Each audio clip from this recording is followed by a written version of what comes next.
বাড়িওয়ালার সঙ্গে বাড়ি ভাড়া সংক্রান্ত বিতর্কে জড়ালেন প্রাক্তন পুরমাতা ডক্টর ছবি নন্দী। দুর্গাপুর নগর নিগমের 27 নম্বর ওয়ার্ডের প্রাক্তন এই তৃণমূল পুরমাতা ব্যানাচিতির কমলপুর প্লট এলাকায় একটি বাড়ি ভাড়া নিয়েছিলেন। তাকে মাসিক 50,000 টাকা ভাড়ার বিনিময়ে বাড়িটি ভাড়া দিয়েছিলেন দুর্গাপুরের ন্যাশনাল ইনস্টিটিউট অব টেকনোলজি এনআইটির অবসরপ্রাপ্ত অধ্যাপক সত্যনারায়ণ সরকার।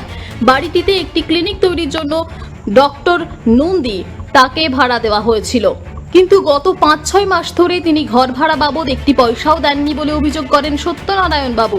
তার অভিযোগ, ছবি দেবী তাকে ভাড়া দেওয়া তো দূরস্থান, শাসক দলের প্রাক্তন পুরমাতা হওয়ার সুবাদে উল্টে হুমকি দিচ্ছেন।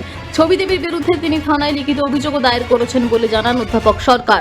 যদিও তার বিরুদ্ধে ওঠা যাবতীয় অভিযোগ অস্বীকার করেছেন ডক্টর ছবি নন্দী। তিনি বলেন, সম্পূর্ণ ভিত্তিহীন অভিযোগ।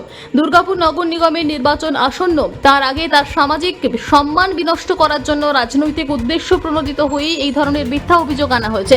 বিষয়টি সম্পর্কে দুর্গাপুর নগর নিগমের প্রশাসক মণ্ডলীর চেয়ারপারসন অনিন্দিতা মুখোপাধ্যায় বলেন, দুজন ব্যক্তির ব্যক্তিগত পর্যায়ের সমস্যা এটি, নগর নিগমের এখতিয়ারভুক্ত বিষয় নয়।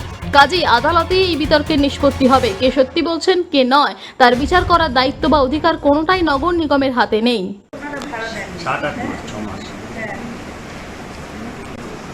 আমরা খুবই আতঙ্কগ্রস্ত। কতটা আতঙ্কে আছে? খুবই ইয়েতে আছি, ভয়ে আছি। ভয়ে আছি। হ্যাঁ, যে ওনারা এরকম পজিশন একটা বাড়ি ধরুন, হ্যাঁ, মানে ওনারা আটকে রেখে দিয়েছেন। হ্যাঁ, আমাদের ভাড়া বাড়িতে থাকতে হচ্ছে। আমি সমস্ত মূলধন দিয়ে অবসর আমরা পাশে একটা কম ভাড়ায় চলে যাই। মানে নিজ ভূমে পরবাসী। হ্যাঁ, আমরা নিজে অনেক কষ্ট করে বাড়িটা করেছিলাম। হ্যাঁ, তো আমরা এখন টাকা পাচ্ছি না। 6-7 মাস হয়ে গেল। হ্যাঁ, তো কালকে মাননীয় মুখ্যমন্ত্রী শুনলাম বলেছেন জীবন করবে, তাদেরকে ইমিডিয়েট প্রম্পট অ্যাকশন নিতে উনি বলেছেন। তো শুনে আমরা খুবই আশ্বস্ত এবং উজ্জীবিত হলাম। হ্যাঁ, এবার আমরা বোধহয় আমাদের শুরু হবে। এবং আমরা যে ব্যাংকে গেলেই আমাকে, আমার মিসেসকে ওনারা ধমকি দিচ্ছে, জানেন আমি একসময় কাউন্সিলর ছিলাম, আপনারা কিচ্ছু করতে পারবেন না, আমরা তো উঠবই না। আমরা তো বয়স হয়ে গেছে ধরুন আমাদের। হ্যাঁ, এই বয়সে যদি এরকম একটা মানে অসুবিধার মধ্যে পড়ি, খুবই মানে আমরা ওনার জন্য খুবই চিন্তিত যে উনি রাত্রিবেলা ঘুমোতে পারছেন না।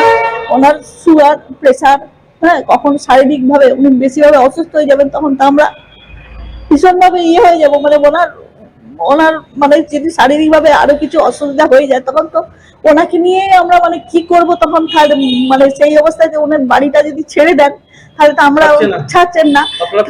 আমরা এখন ভাড়া বাড়িতে আছি, অথচ আমাদের বাড়িতে ঢুকতে পারছি না আমরা। হ্যাঁ, কি বলছে যখন চাইছেন?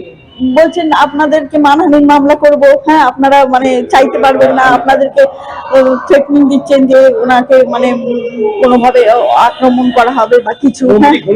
হ্যাঁ, উনি তো ওনার ঘনিষ্ঠ। হ্যাঁ, উনি তো ইনভলভেট করেছিলেন। হ্যাঁ, সেই ক্ষমতায় নিশ্চয়ই উনি এই মানে আমাদেরকে এইভাবে হেনস্থা করছেন। না হলে মনে হচ্ছে এটা আমাদের।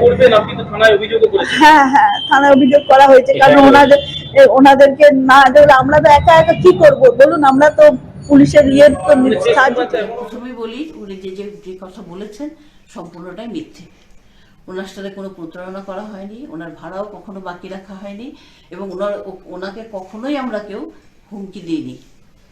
আমি তৃণমূলের কাউন্সিলর হিসাবে শুধু নয়, আমার একটা পরিচিতি আছে। আমি একজন ডাক্তার, আমার একটা প্রফেশনাল ইমেজ আছে, সোশ্যাল ইমেজ আছে, এবং সেই ইমেজে কিন্তু আমি একটা ভালো উদ্দেশ্য নিয়ে ক্লিনিকটা চালু করেছিলাম ওনার ওই বাড়িটা ভাড়া নিয়ে। এবং সেখানে আমি যথেষ্ট প্রচুর টাকা পয়সা খরচ করে, প্রায় 20-25 লাখ টাকা খরচ করে ওটাকে আমি রিপেয়ার করে, রিনোভেট করে আমি আমার চেম্বারের মতো করেছি।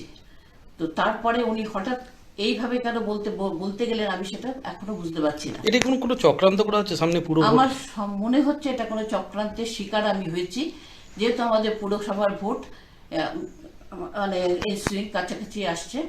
উনি হয়তো কোনোভাবে আমার ইমেজটা নষ্ট করতে চাইছেন, আমাদের তৃণমূলের কাউন্সিলর হিসেবে আমার ইমেজ নষ্ট করতে চাইছেন, কিন্তু এটা সম্পূর্ণ নিশ্চয়ই আমাদের তদন্ত করে দেখবো যে তার সম্পর্কে যে অভিযোগটা এসছে কতদূর সত্যি।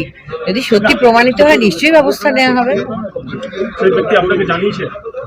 হ্যাঁ, তিনি আমাকে জানিয়েছেন, তিনি শুধু একতরফাই জানিয়েছেন।